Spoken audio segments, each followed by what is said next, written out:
बहुत समय पहले की बात है। बुद्धसेन नामक एक व्यापारी था। उसके पास बहुत धन दौलत था।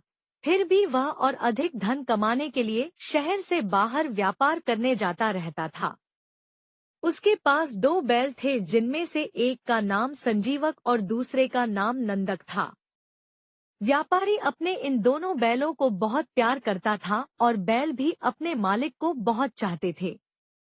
एक बार बुद्धसेन ने व्यापार करने के लिए मथुरा जाने का मन बनाया। बुद्धसेन ने अपनी बैलगाड़ी तैयार करवाई और उसमें अपने दोनों पसंदीदा बैल जुतवाए और अपने कुछ नौकरों और साथियों के साथ मथुरा की तरफ चल दिया। रास्ते में यमुना किनारे कछार से निकालते समय संजीवक का पैर दलदल में फंस गया। उसने बलपूर्वक अपने पैर को निकालने का प्रयास किया तो उसका पैर टूट गया। पैर टूटने के कारण अब संजीवक बैल आगे चल नहीं पा रहा था। बुद्धसेन ने 2-3 दिन उसी स्थान पर संजीवक के पैर ठीक होने का इंतजार किया, परंतु पैर में कोई सुधार नहीं हुआ। जिस स्थान पर वह रुके थे वह स्थान घने जंगलों से घिरा था और चारों तरफ जंगली जानवरों और लुटेरों का डर था। बुद्धसेन के साथियों ने इस स्थान पर सभी की जान को खतरा होने की बात कहकर किसी सुरक्षित स्थान पर चलने की सलाह दी। बुद्धसेन संजीवक को बहुत स्नेह करता था और वह उसे छोड़कर नहीं जाना चाहता था। फिर भी अपने साथियों की सुरक्षा को ध्यान में रखते हुए उसने संजीवक के पास 2 नौकर छोड़ दिए और मथुरा की ओर चला गया। वे दोनों वहां एक ही रात रुक सके और जंगली जानवरों के डर से भाग गए और बुद्धसेन के पास जाकर संजीवक बैल के मरने और उसका अंतिम संस्कार करने के उपरांत आने के झूठी बात बतला दी। बुद्धसेन को बात सुनकर बड़ा दुख हुआ।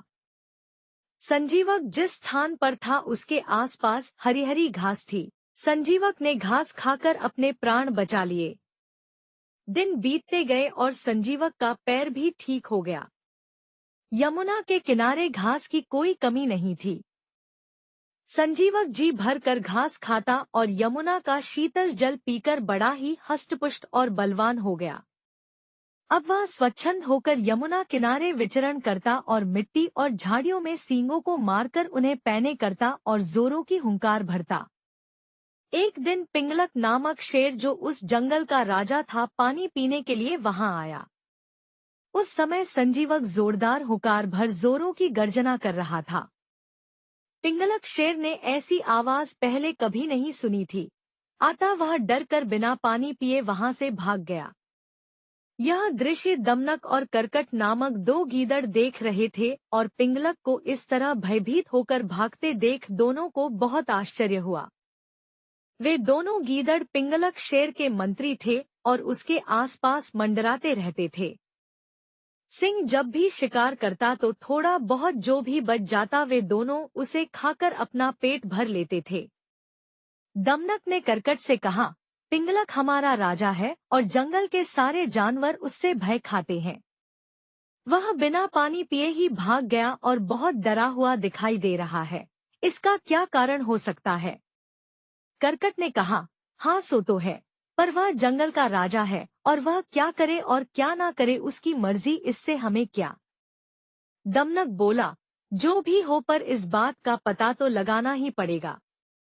दोनों हिम्मत करके शेर के पास जाते हैं और दमनक पूछता है, महाराज, आज आप यमुना किनारे गए और प्यासे होने के बाद भी बिना पानी पिए वापस आ गए। ऐसा पहली बार देखा है। कृपया हमें इसका कारण बतलाएं। हम दोनों आपकी इस दुविधा को दूर करने का प्रयास करेंगे। पिंगलक ने बड़े ही संकोच से दोनों को सारी बात बतला दी। दमनक बोला, महाराज, आप इस जंगल के राजा हैं और वह प्राणी जो भी है हम उसे आपके सामने लेकर आएंगे। दमनक और करकट दोनों गीदड़ उसी स्थान पर जाकर छिप जाते हैं जिधर संजीव बैल रहता था। दोनों को कुछ देर बाद एक बैल दिखलाई देता है जो जोरों की गर्जना कर रहा था। दोनों को समझते देर नहीं लगी कि यह प्राणी वही है जिससे डरकर शेर भाग गया था। दोनों डरते हुए उस बैल के पास जाते हैं। दमनक बैल से कहता है, आप तो बहुत बलवान और शक्तिशाली हो और ऐसा प्रतीत होता है मानो आप ही भगवान शिव के वाहन नंदी हो। इस जंगल में हमारे राजा पिंगलक का राज चलता है। वे आपसे मित्रता करना चाहते हैं और आपसे मिलना चाहते हैं। पहले तो संजीवक नामक बैल को कुछ संदेह हुआ, परंतु फिर वह दमनक और करकट की बातों से सहमत हो गया और शेर से मिलने उसकी गुफा पहुंच गया। वहां पहुंचकर दमनक ने शेर को सारा किस्सा सुना दिया। संजीवक के बलशाली शरीर को देख पिंगलक बहुत प्रभावित हुआ और दोनों में दोस्ती हो गई। अब दोनों का ज्यादातर समय साथ ही गुजरता था। संजीवक की सादगी और दोस्ती के प्रभाव में आकर पिंगलक ने शिकार करना कम कर दिया और वह सिर्फ पेट भरने के लिए ही कभी कभार शिकार करता था। पिंगलक शेर के शिकार न करने से करकट और दमनक को भोजन नहीं मिल रहा था और अब उन्हें अक्सर भूखा ही रहना पड़ता था। अब वे दोनों बहुत परेशान रहने लगे और मन ही मन अपनी इस हालत के लिए संजीवक बैल को दोषी मानने लगे। अब वे किसी भी हालत में शेर और बैल की दोस्ती तुड़वाना चाहते थे, लेकिन उन्हें समझ नहीं आ रहा था कि क्या किया जाए। दमनक करकट से बोला, शक्तिशाली वही है जिसके पास बुद्धि है। अब हमें अपनी बुद्धि से दोनों में फूट डालनी पड़ेगी। हम दोनों में मित्रभेद नीति से फूट डालेंगे। करकट दमनक की बात से सहमत हो गया और दोनों मिलकर पिंगलक के पास जा पहुंचे और दमनक शेर से बोला, महाराज, जो बात हम आपको बतलाना चाह रहे हैं उसे सुनकर आपको बहुत दुख होगा, परंतु आपकी और आपके राज्य की सुरक्षा के लिए आपको यह बात बतलाना जरूरी है। अगर आप अभय दान दे तो कहूँ। पिंगलक बोला, दमनक, तुम जो कहना चाहते हो निडर होकर कहो। मैं तुम्हें अभयदान देता हूँ। दमनक बोला, महाराज, संजीवक को अपनी ताकत पर बहुत घमंड है और वह अपनी ताकत के बल पर आपके राज्य को हड़पना चाहता है। वह मुझसे कह रहा था, इस काम में मेरी मदद करोगे तो तुम्हें राज्य का मंत्री बना दूंगा, पर मैं तो आपका वफादार हूँ, इसलिए आपको सारी बात बतला रहा हूँ। दमनक की बात सुनकर पिंगलक को बहुत दुख हुआ और गुस्सा भी आया और वह दमनक से बोला, नहीं संजीवक, वह मेरा बहुत अच्छा मित्र है, वह ऐसा क्यों करेगा। दमनक बोला, महाराज, राज्य का लोभ भाई को भाई का दुश्मन बना देता है तो संजीवक क्या चीज है। शेर और बैल में मित्रता होना स्वाभाविक भी नहीं है। आप मांसाहारी है और वह शाकाहारी है। दमनक की चतुराई भरी बातें सुनकर पिंगलक को भी दमनक की बातें सही लगने लगी। इस प्रकार उसने शेर के दिमाग में बैल के विरुद्ध जहर घोल दिया। अब अपने कार्य को आगे बढ़ाते हुए संजीवक बैल के मन में शेर के विरुद्ध भावना भड़काने के लिए दोनों संजीवक बैल के पास पहुंच जाते हैं। दमनक संजीवक से कहता है, मित्र, पिंगलक तुम्हारा दोस्त नहीं अपितु दुश्मन है।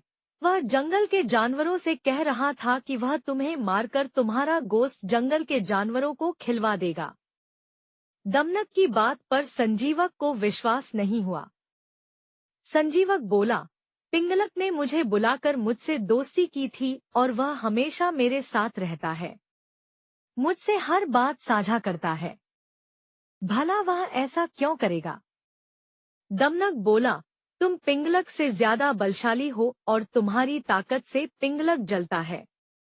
वह एक कमजोर शासक है और तुम्हें मारकर जंगल के जानवरों में अपनी धाक जमाना चाहता है। इस प्रकार दमनक ने दोनों मित्रों के मन में भेद उत्पन्न कर दिया और दोनों के मन में एक दूसरे के प्रति अविश्वास की भावनाएं जाग गईं। आखिर अगले ही दिन पिंगलक और संजीवक का सामना हो गया। दोनों बहुत गुस्से में थे।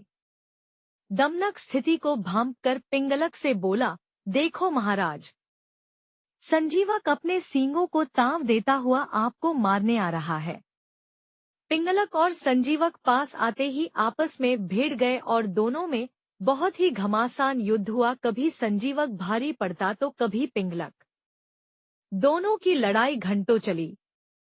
आखिर लड़ाई में संजीवक बैल मारा गया और पिंगलक शेर की जीत हुई। लेकिन पिंगलक भी अपनी जीत से खुश नहीं था, क्योंकि इस लड़ाई में उसने अपना सबसे प्रिय मित्र खो दिया था। संजीवक के मरने से दमनक और कर्कट दोनों बहुत खुश थे। आखिर उन्होंने मित्रभेद नीति का सहारा लेकर दो मित्रों में फूट डालकर अपना कार्य सिद्ध कर लिया। इस कहानी से हमें यह शिक्षा मिलती है कि बुद्धि का प्रयोग कर कठिन से कठिन कार्य किए जा सकते हैं। शक्तिशाली वही है जिसके पास बुद्धि है। यदि आपको हमारे वीडियोस पसंद आते हैं तो उन्हें लाइक और चैनल को सब्सक्राइब अवश्य करें। धन्यवाद।